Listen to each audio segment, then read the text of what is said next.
Next type is rotational flow and irrotational flow. Rotational flows are one in which rotational flows are types of fluid flow in which the fluid particles while flowing along streamlines also rotate about their own axis.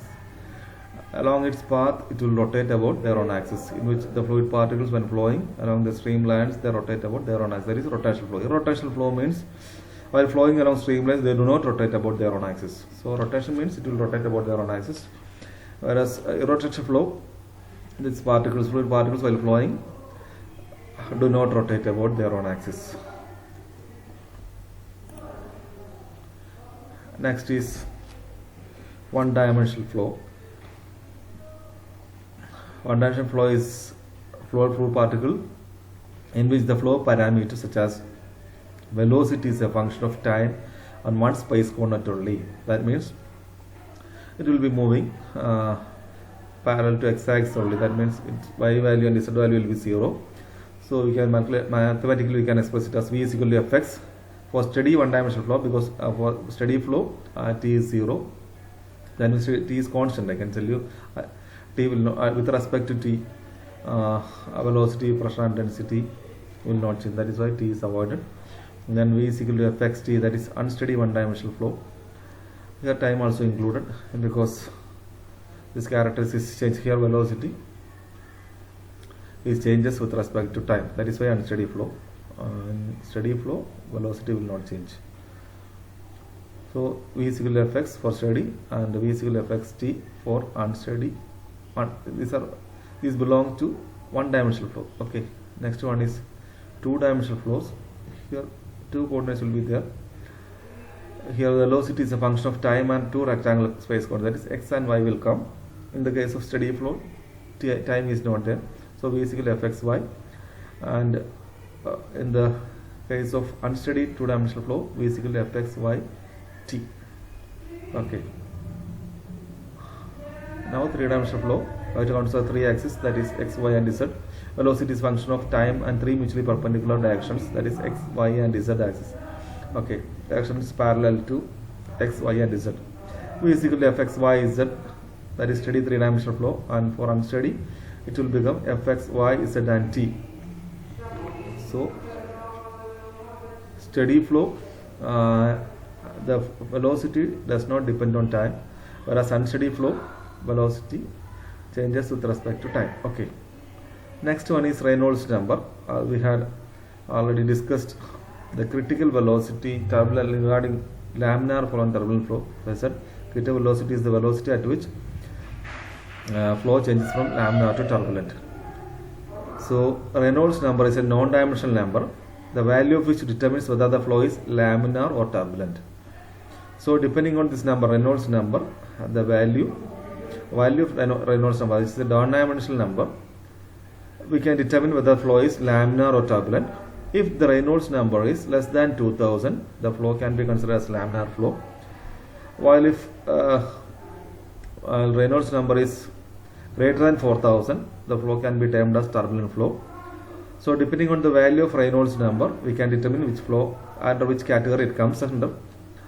And then what is Reynolds number? Reynolds number can be termed as the ratio of, or can be defined as the ratio of inertial force to viscous force. Reynolds number is the ratio of inertial force to viscous force, and it is a non-dimensional number. So depending on the value, the flow can be termed as laminar or classified as laminar or turbulent. Below 2000 it will be laminar, and above 4000 it will be turbulent, and in between 2000 and 4000 it will be mixed. That the flow will be either laminar and turbulent. Okay. So regarding critical velocity, the velocity corresponding to Reynolds value 2000 is called lower critical velocity. That means below lower critical velocity, the flow will be laminar, and the velocity corresponds to Reynolds number 4000 is called upper critical velocity. That means above upper critical velocity, the flow will be turbulent. So lower critical and upper critical. In between, the velocity is in between 2000. Velocity is in between value corresponding to Reynolds number 2000 and 4000. Then the flow will be mixed. That means both laminar and turbulent. Now, rate of flow of discharge. Rate of flow or discharge. The quantity of fluid flowing per unit time across any section of a pipe or conduit is called rate of flow or discharge and is denoted by Q. The quantity of fluid flowing per unit time across any section of a pipe or conduit is called rate of flow or discharge. What is that? The quantity flowing per unit time across any section of a pipe or conduit. This rate of flow or discharge, and it is denoted by the letter Q. So we can say mathematically it can be expressed as Q is equal to A into V, cubic meter per second. A is the area of cross section of the flow, and V is the average velocity of flow. This is very important term, rate of discharge, rate of flow or discharge. So for all the problems in the coming chapters, we have to take into account of this rate of flow or discharge. So we have to learn it properly. The quantity of fluid flowing per unit time is rate of flow or discharge, and it is area into velocity. Why we take average velocity means when liquid flows through pipes, the velocity will be maximum at the center and it will gradually decrease towards the wall. Why? Because due to the friction exerted by the wall of the pipe, the velocity will be decreasing towards the wall of the pipe. Hence we take average velocity, that is maximum at the center and minimum at the wall. So we take average velocity for calculation purpose. Okay. Next one is continuity equation. Equation based on the principle of conservation of the mass.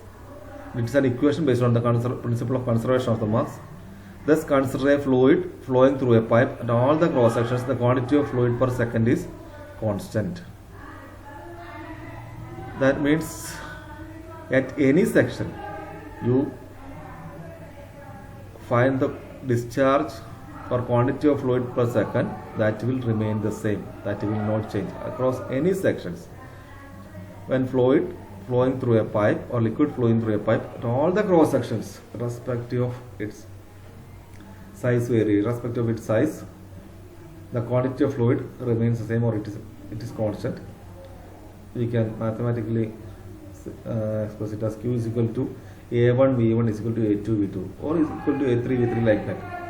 Then before that we have to understand what is the conservation of mass. What is the law of or principle of conservation of mass? This principle was established by Antoine Lavoisier in 1789. This conservation of mass. He says mass is neither created nor destroyed in chemical reaction. That means mass of one element at the beginning of and end of the reaction remains the same. Mass will not change. At the beginning or at the end of chemical reaction, a mass remains the same. That is what Antoine Lavoisier said. Based on that principle, this continuity is derived. Okay. Now we can see how the equation is, how you arrive at the equation. So we'll go through the derivation. Okay, you can see that a pipe is given having two sections are given, taken for calculation. Okay, or for our derivation. Sorry, for our derivation, section 1.1 and section 2.2. The two sections of the pipe. You can see that V1 is the average velocity of flow of cross section 1.1. Which is measured in meter per second. Then ρ1 is the density of fluid flowing at section 1.1, and A1 is the area of cross section of the pipe at section 1.1. Then V2, ρ2 and A2 are the corresponding values at section 2.2. On the right hand side it is section 2.2 and left hand side it is 1.1. Then we can look for the quantity or mass of fluid flowing at section 1.1, that is ρ1 A1 V1. I will learn the equation, so we can see that ρ1 A1 V1, and quantity or mass of fluid flowing at section 2.2 is ρ2 A2 V2.